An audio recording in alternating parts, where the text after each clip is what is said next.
Let me tell you, as president, I am going to give you a run for your money.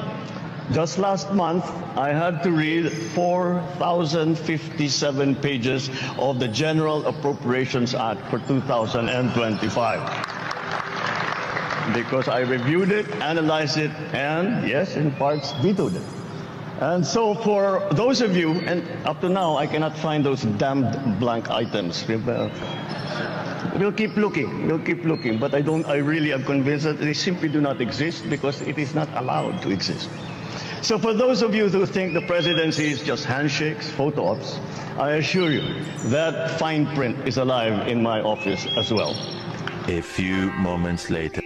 Noong pong na isagawa po ang budget, definitely hindi po detalyado ang kanyang pagkakaalam kung ano ba ang mga insertions ng mga nasabing senador. Pero ngayon po, dahil nakita po talaga at napansin po talaga ng Pangulo na anong nangyari sa pondo para sa flood control projects at ito ay naging bunga na rin para malaman ang mga ganyang klaseng insertions.